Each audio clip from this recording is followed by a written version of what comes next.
예, 반갑습니다. 앞뒤 옆에 있는 분들하고 한번 잠시 인사 나누었으면 좋겠습니다. 잘 오셨습니다라고 한번 인사 나눌까요? 잘 오셨습니다. 한 번 더 인사하겠습니다. 말씀의 은혜 받읍시다. 자, 시작. 말씀의 은혜 받읍시다. 아멘. 오늘은 하나님의 긍휼을 구하는 기도라는 제목으로 함께 말씀을 나누었으면 좋겠습니다. 오늘 본문 시편 6편의 제일 위 부분을 보면요, 제목과 표제가 나와 있습니다. 옛날 성경 같지 않아서 요즘은 위에 제목들이 이렇게 잘 일목정연하게 잘 되어 있죠. 보면은 제목과 표제가 있는데요, 우리 제일 위에 있는 제목과 표제를 우리 한번 큰 소리로 한번 읽어볼까요? 자, 시작. 다윗의 시 인도자를 따라 현악 8째 줄에 맞춘 노래. 한 번 더 고백할까요? 다윗의 시 인도자를 따라. 네. 여기서 현악 8대 줄이다라는 그런 말이 나오는데요, 이것은 우리가 여러분 기타를 아마 치시는 분들은 잘 아실 텐데요, 기타와 같은 줄이 있는 그런 악기를 보면 줄 굵기가 다 똑같지는 않죠. 굵은 줄이 있으면 얇은 줄이 있습니다. 얇은 줄을 튕기면 어떤 소리가 납니까? 당연히 얇은 소리가 나죠. 그리고 굵은 줄을 튕기게 되면 저음의 낮은 소리가 나게 됩니다. 그러니까 현악 8대 줄에 맞춰서 노래했다라는 이 시적인 표현은요, 그만큼 저음의 소리를 내는 비장한 느낌으로 이 시편을 노래했다라는 말인 겁니다. 그리고 오늘 본문은 표제에 나와 있는 것처럼 누가 지었느냐 하면은 다윗이 지은 시입니다. 하나님의 마음에 합한 사람이었던, 그런 평가를 받았던 다윗이었지만 그의 인생을 한번 돌아보면 참 굴곡 많은 그러한 인생을 살았구나라고 우리는 잘 알고 있죠. 모두 알다시피 어릴 적에는 어땠습니까? 이세의 집에서 막내 아들로 태어나서 들에서 양을 돌보며 양치기의 생활을 하게 됩니다. 특별히 주목받지 못하는 그러한 일을 했던 것이죠. 당시의 상황들을 본다라면 가장 허드렛 일, 하기 싫어하는 그러한 일을 했다라고 보면 될 것 같습니다. 그러다가 선지자 사무엘에게 기름 부음을 어느 날 갑자기 받게 되고, 또 형제의 도시락을 갖다 주러 그렇게 전쟁터에 나갔다가 골리앗에 말하는 것을 보고 흥분한 나머지 또 전쟁터에 나가게 되고 홀로잔시로 나아갔지만 그 큰 골리앗을 쓰러뜨려서 그렇게 이기게 됩니다. 그 후에 백성들의 칭찬과 명성을 얻고 높아져서 이제는 뭔가 누가 봐도 탄탄대로의 꽃길을 걸을 것만 같은 그러한 상황이 되었던 것이죠. 그러나 질투와 분노에 사로잡혔던 사울 왕 때문에 쫓기는 신세가 되고 맙니다. 다윗은 창에 여러 번 맞아서 죽을 뻔했고요, 또한 쫓기다가 이스라엘 땅을 벗어나서 도망치게 되죠. 이후에 블레셋 땅으로 가게 되는데 블레셋 왕이 자기를 죽일까 봐 너무 두려운 나머지 수염에 침을 질질 흘리면서 미친 척까지 해야 했던 사람이 바로 이 다윗이었다라는 겁니다. 시간이 흘러서 오랜 후에 사울이 죽게 되고 이스라엘의 왕이 된 이 다윗이 꽃길만 걸었느냐? 그렇지 않죠. 부하의 아내인 바세바를 범했던 일과 또한 인구 조사에 대한 범죄와 또한 심판, 또한 자기의 아들 암논이 그 누이인 다말을 범하게 되어서 압살롬이 암논을 죽이게 되는, 아들끼리의 죽고 죽이는 그러한 비극을 눈앞에서 보게 되었던 사람이 바로 다윗이었다라는 겁니다. 그리고 말년에는 어떻습니까? 형통해야 될 텐데 그렇지 않죠. 압살롬이 일으킨 반란으로 인해서 다윗성을 떠나서 도망까지 가야 했던 그러한 사람이 바로 다윗이었습니다. 어릴 적부터 수금 타기를 좋아하며 노래하기를 유난히 좋아했던 이 다윗은 이런 자신의 굴곡진 인생의 애환을 담은 시편들을 많이 만들고 기록을 했습니다. 오늘 본문에도 보면 다윗이 삶의 어려움으로 인해 괴롭고 고통 중에 있음을 현악 8째 줄에 맞춰서 저음의 비장한 느낌으로 고백하고 있습니다. 6절 말씀을 다 같이 한 번 더 읽어볼까요? 자, 시작. 내가 탄식함으로 피곤하여 밤마다 눈으로 내 침상을 띄우며 내 요를 적시나이다. 뭐라고 얘기합니까? 내가 탄식함으로 피곤하여 밤마다 눈물로 내 침상을 띄우며 내 요를 적신다라고 그렇게 얘기하죠. 시적 표현이긴 하지만 상식적으로 여러분 한번 생각해 보기를 바랍니다. 눈물이 얼마나 많이 흘러내리면은 여러분 침상을 모두 적실 수가 있을까요? 혹시 그렇게 해보신 분 계시나요? 이거 상식적으로는 불가능한 일이죠. 그런데 여러분 오죽 힘이 들면은 자신의 당하고 있는 고통을 이렇게 다윗이 표현을 했겠습니까? 그런데 우리가 흔히 시편이라고 하면 어떤 성경으로 알고 있나요? 시편은 히브리어로 데힐림이라는 뜻입니다. 할랄이라는 단어에서 나왔습니다. 여러분 할랄은 많이 들어보셨죠? 무슨 뜻입니까? 찬양하다라는 뜻이죠. 그리고 영광을 돌리다라는 그러한 단어의 의미입니다. 우리가 흔히 교회에서 자주 쓰는 말로 할렐루야가 있죠. 할렐루야. 할렐루야 할 때 할렐은요, 할랄의 명령형으로 찬양하다라는 뜻입니다. 그리고 루는 너희라는 뜻이고요. 야는 야훼, 즉 하나님, 여호와 하나님을 의미합니다. 그래서 여러분 할렐루야라고 하면은 그 뜻을 번역하면 너희들은 여호와 하나님을 뭐하라? 찬양하라라는 뜻인 것이죠. 여러분 시편 곳곳에 보면요, 하나님을 찬양하라라는 할렐루야라는 말이 등장하고 시편의 제일 마지막 절인 150편 6절에도 보면 호흡이 있는 자마다 여호와를 찬양할지어다 할렐루야라고 그렇게 끝맺음을 하고 있습니다.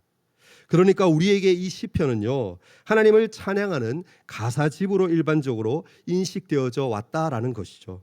그런데 오늘 우리가 읽은 시편 본문 내용, 이 말씀이 여러분 보시기에 하나님을 찬양하고 있는 것처럼 그러한 내용처럼 보여지십니까? 아니죠. 그렇지 않죠. 찬양이 기본적으로 가장 많기는 하지만 시편에서 가장 압도적인 어조는 사실 찬양이 아님을 우리는 알아야 됩니다. 오히려 시편에는요, 찬양시보다 오늘 본문처럼 고통을 호소하고 부르짖는 울부짖는 노래가 더 많은 것을 알 수가 있습니다.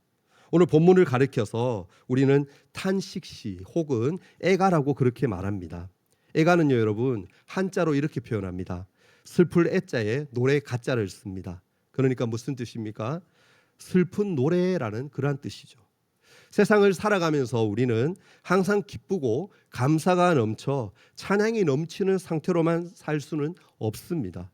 때로는 하나님께 또는 사람에게 버림받은 느낌이 들기도 하고 슬프기도 하고 그 일로 절망 가운데 빠져서 어려움으로 인한 감정들이 터져 나오는 것을 억제할 수 없을 때가 있다라는 것이죠.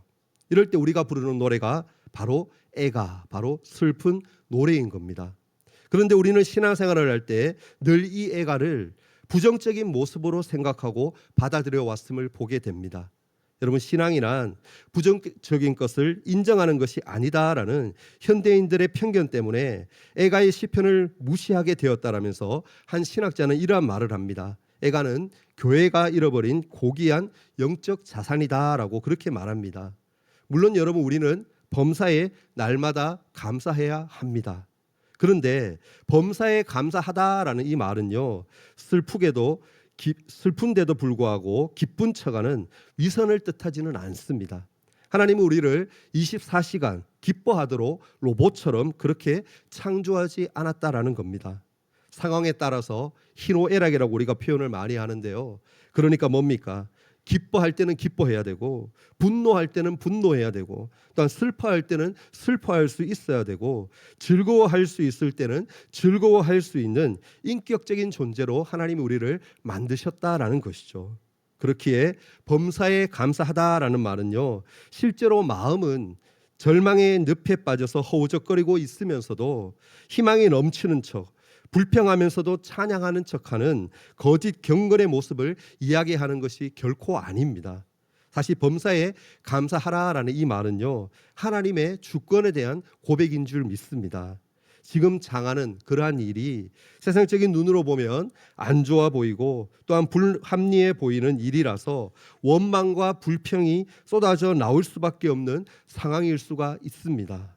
하지만 나의 모든 인생을 책임져 주시고 걸음걸음을 주관하시는 하나님이 허락하신 그러한 일이기에 그 선하신 하나님이 하시는 모든 일이 선하다라는 것을 고백하는 것이 범사에 감사하는 것인 줄 믿습니다.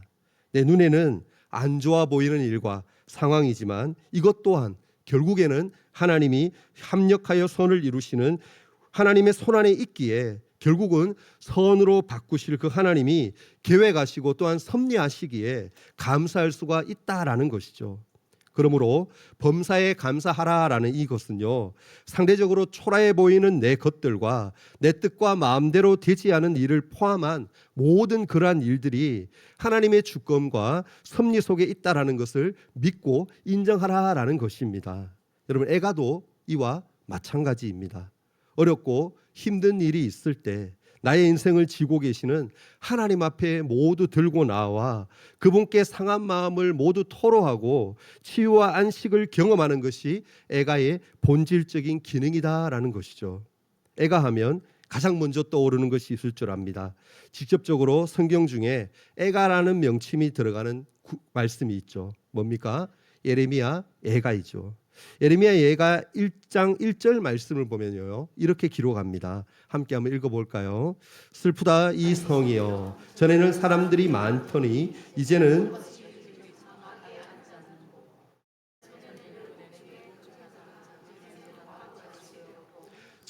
열방 중에 공주였던 자가 이제는 강제 노동을 하는 자가 되었도다. 아멘. 여러분, 예레미야 하면 흔히 눈물의 선지자라고 그렇게 우리는 생각을 하죠. 첫 시작인 예레미야 애가 1장 1절에 뭐라고 표현합니까? 슬프다라는 말로 먼저 시작을 합니다. 무엇이 여러분 예레미야의 마음을 그렇게 슬프고 외롭고 힘들게 만들었을까요? 여러분 생각해 보시기를 바랍니다. 동족인 이스라엘 민족과 예루살렘이 바벨론에 의해서 모두 멸망당하게 되고 나라가 망한다라는 것을 하나님의 말씀과 계시를 받아서 예언하고 선포해야 했던 예레미야의 그 마음이 얼마나 비통하고 슬픔이 컸겠습니까?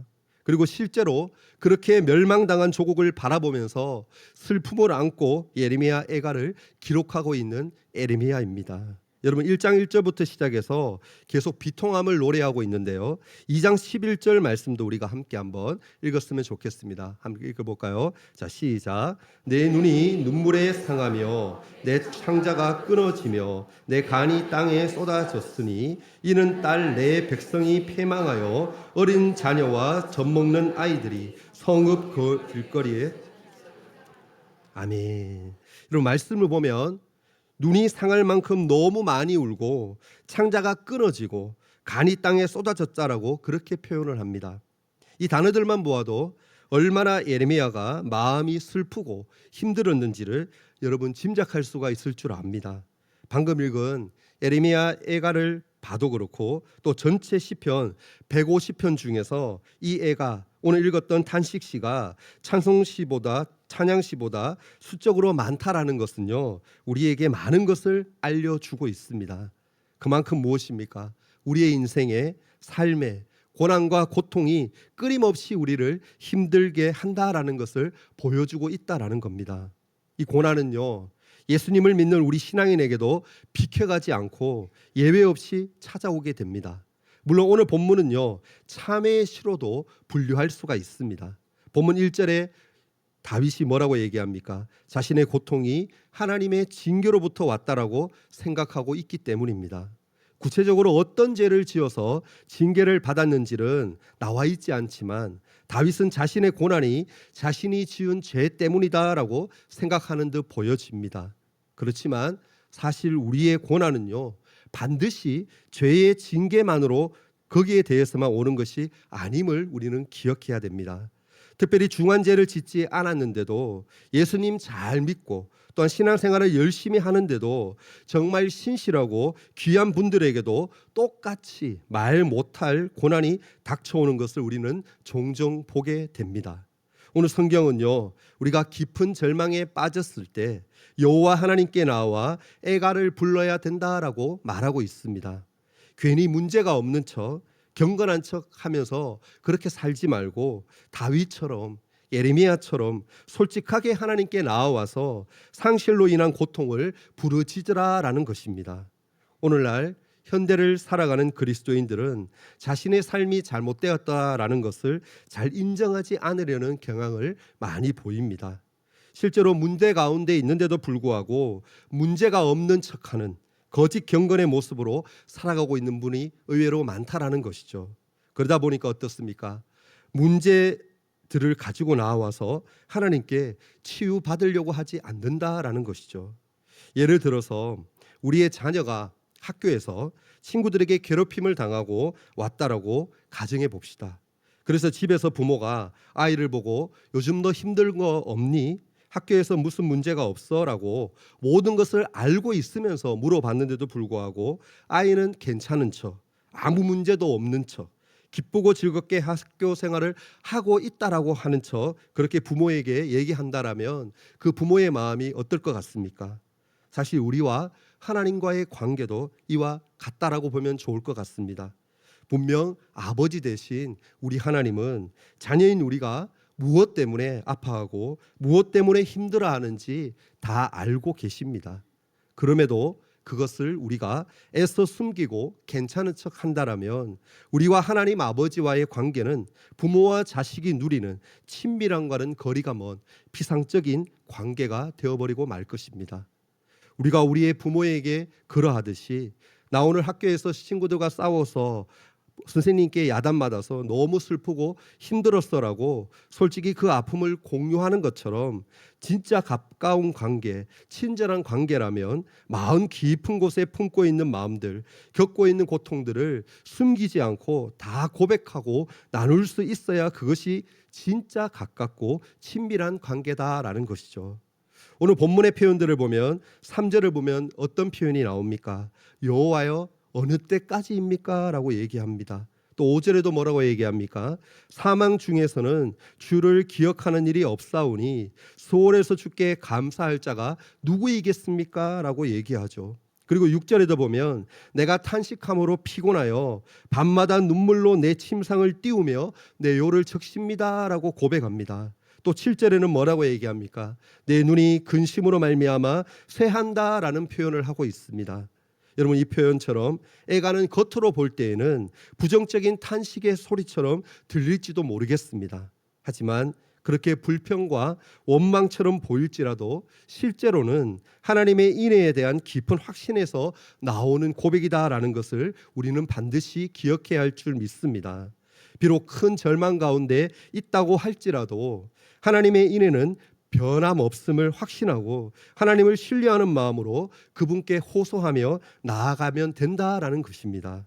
여러분 갓난아이가 우는 것은 울면 자기 눈물과 울음소리를 부모가 듣고 배가 고프든지 또한 오줌을 쌌든지 간에 겪고 있는 그 문제를 해결해 준다라는 것을 배우지는 아니했지만 본능적으로 알고 있기 때문일 겁니다. 여러분 다윗도 본문 8절과 10절에서 이렇게 고백합니다. 여호와께서 내 울음소리를 들으셨기에 원수들이 내 부끄러움을 당하고 물러간다라고 말씀합니다. 뭐라고 얘기합니까? 여호와께서 내 울음소리를 들으셨기 때문에 내 간구하는 소리에 귀를 기울이시고 하나님이 들으셨기 때문에 원수들이 나를 괴롭히던 모든 자들이 부끄러움을 당하고 다 물러간다라고 분명히 말씀하고 있습니다. 나의 울음소리를 하나님이 모두 들으셨기에 나의 모든 문제와 어려움이 해결받게 될 것이라고 믿음으로 고백하면서 희망찬 느낌으로 본문이 마무리되고 있다라는 겁니다. 이렇게 애가를 부를 때 우리는 절망에서 희망으로 나아가게 된다라는 것입니다. 여러분 슬픔을 극복하기 위해서는 정직하게 슬픔을 토로하는 것만이 상실을 극복하고 슬픔에서 헤어나올 수 있는 길인 줄 믿습니다. 하나님께 나아가서 능동적으로 탄식하면 우리는 치유의 손길을 경험하게 된다라는 것입니다. 우리는 이 같은 사실을 현대의 신앙인의 삶에서도 찾아볼 수가 있습니다. 예화를 하나 말씀드립니다. 예일대학교의 철학 교수인 니콜라스 월터스 포프라는 그런 분이 있습니다. 이분은요 뛰어난 기독교 지성인입니다. 그리고 변증가이며 탁월한 신앙인이기도 하죠. 그런데 그는 불과 25살밖에 안 된 그러한 아들을 잃어버리고 맙니다. 에릭이라는 아들인데요. 잃어버리죠.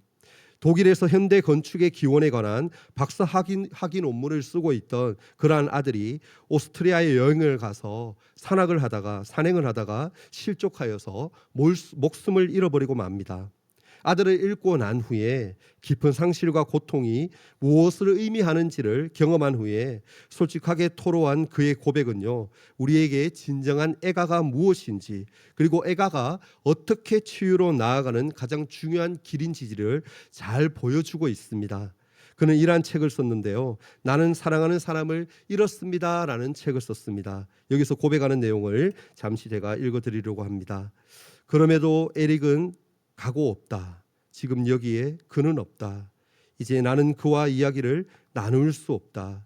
이제 나는 그를 볼 수도 없다. 그를 안을 수도 없고 그가 전하는 장래의 계획을 들을 수도 없다. 그것이 바로 나의 슬픔이다. 한 친구가 내게 말했다. 잊지 말게나 에릭은 지금 하나님의 품 안에 있다네. 나는 그 말에 깊은 감동을 받았다.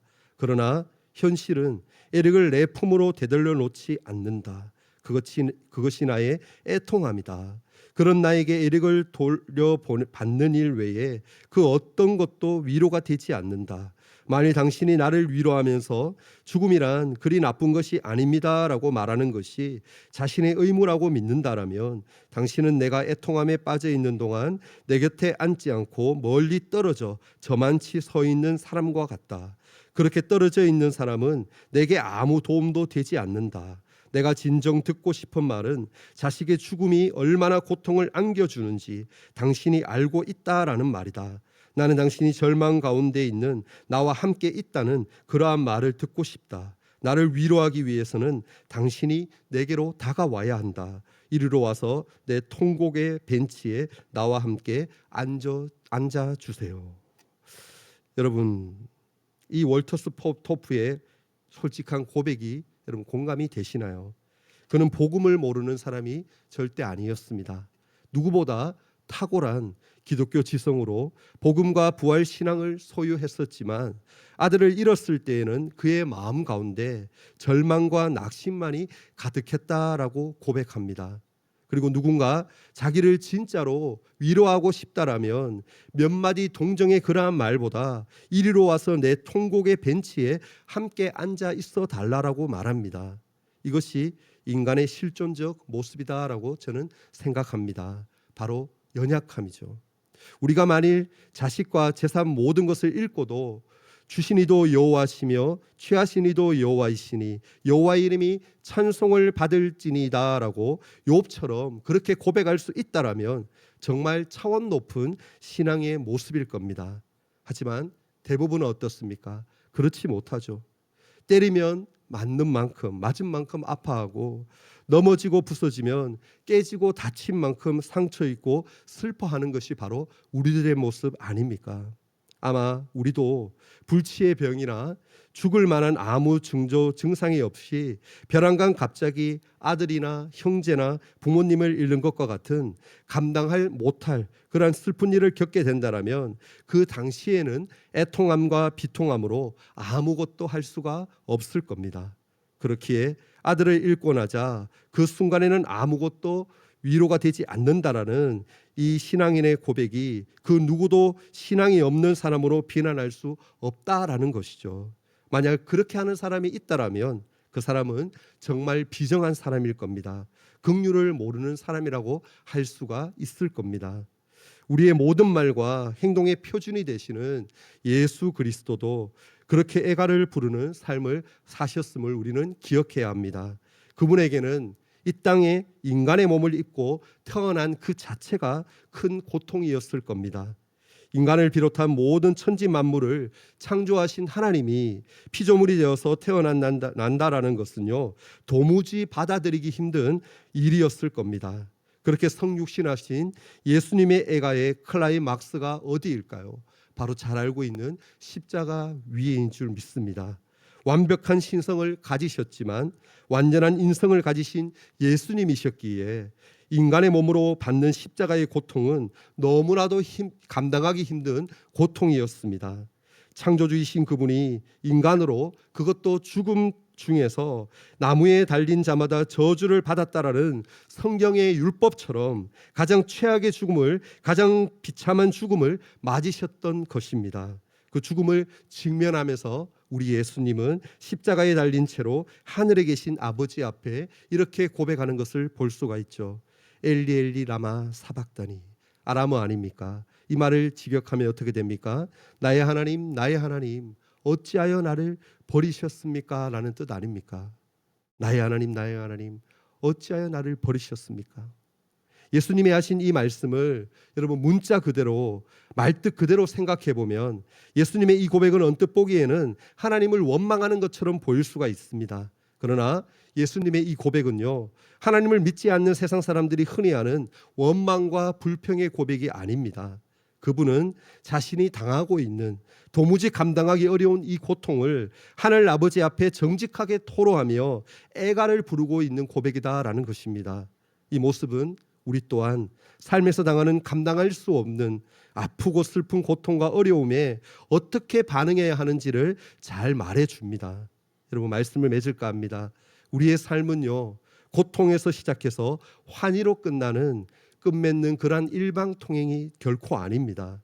우리의 삶은 고통에서 환희로, 환희에서 다시 고통으로, 그리고 다시 고통에서 환희로 돌아가는 쌍방통행이다라는 것을 기억할 수 있기를 바랍니다. 그렇기에 우리 삶에서 고통으로 인해 느끼는 절망감은 아무도 피해갈 수 없다라는 것이죠. 그 절망감이 엄습해 올 때 하나님을 알지 못하는 이들은 자신과 부모와 세상을 저주하며 원망과 불평들을 쏟아낼 것입니다.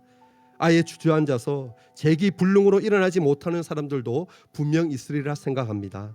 하지만 이 애가는 세상 사람들이 단순히 내뱉는 원망과 불평의 말이 아닙니다. 오히려 애가는요, 삶의 어떠한 상황 가운데서도 하나님을 떼어낼 수 없다라는 깊은 신앙의 확신으로 부르는 노래다라는 것입니다. 가장 극심한 환난을 당하면서도 경험하면서도 그것을 하나님께 호소하는 깊은 신앙이 애가를 부르는 삶인 줄 저는 믿습니다. 여러분, 하나님이 내 인생 전체를 견인하고 계시고 결국에는 합력하여 선을 이루실 것을 믿고 있기 때문에 지금 이 순간 당하는 고통이 힘들다라는 것을 주님 앞에 나아가서 상한 심령을 통하며 부르짖고 기도하는 것이 바로 애가입니다. 하나님은 거짓 경건으로 둘러싸인 그러한 위선의 말보다는 탄식자의 정직한 절망과 절규를 듣기 원하시는 분입니다. 이곳에 계신 모든 성도님들이 그렇게 애가를 부르면서 하나님 앞에 우리의 어려움을 아뢰일 수 있기를 간절히 바라며 축복합니다. 우리의 작은 신음까지도 들으시고 아시는 주님 앞에 모두 다 나아가서 부르짖을 때에 하나님은 들으시고 반드시 응답하실 것이며 우리를 위로하심으로 우리의 슬픔을 기쁨으로 바꿔주실 것입니다. 바라기는 우리 모두가 나를 통해 일하시고 역사하실 하나님만을 날마다 찬송하며 살아갈 수 있기를 예수님의 이름으로 간절히 바라며 축원합니다. 아멘. 시간 다 같이 한번 찬양 부르는 시간을 가졌으면 합니다. 예수 늘 함께 하시네. 함께 말씀을 생각하며 찬양합니다. 고단한 인생길 힘겨운 오늘도 예수 내 마음 아시네. 지나간 아픔도 마주할 세상도 예수 내 마음 아시네. 하루를 살아도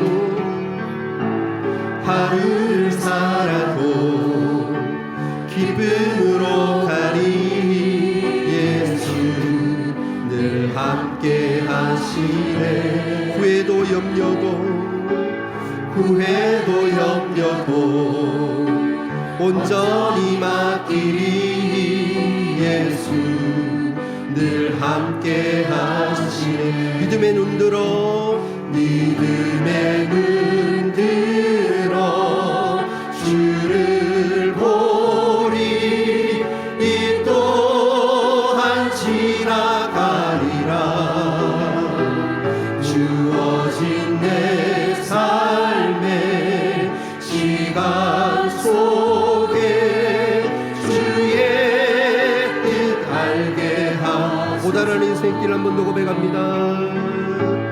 고단한 인생길 힘겨운 오늘도 예수 내 마음 아시네. 지나간 아픔도 마주할 세상도 예수 내 마음 아시네. 하루를 살아도 기쁨으로 가니 예수 늘 함께 하시네. 후회도 염려도 온전히 맡기리 예수 늘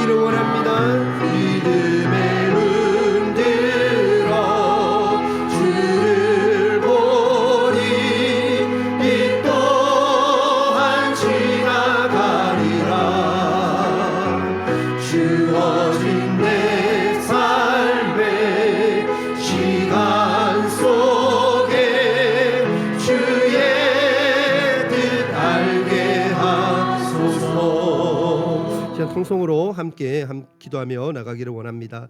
이 시간 기도할 때에 우리 연약하고 지친 몸과 마음으로 주님 앞에 이 시간 나아갑니다. 우리를 불쌍히 여겨주시고 나를 고쳐달라고 기도했으면 합니다. 우리의 마음속에 불안과 슬픔이 또한 가득할 줄 압니다. 우리를 돌아보시고 주의 은혜를 구하며 나아가오니 주님 응답해달라고 기도하기를 원합니다. 힘들 때마다 우리는 탄식하며 눈물로 밤을 지새우고 마음의 괴로움으로 인해 고통 속에 신음합니다. 그런 우리를 주님이 모든 악한 것으로부터 지켜주시기를 원합니다라고 기도하며 나갔으면 합니다. 우리의 기도를 들으시는 주님, 우리의 부르짖음에 귀 기울이시는 하나님 말을 의지하며 찬양하오니 회복시키시고 새 힘을 더하여 달라고, 우리에게 참된 평안과 위로를 더하여 달라고 하나님 앞에 간절한 마음으로 말씀 생각하며 함께 기도하며 나아가시겠습니다. 주여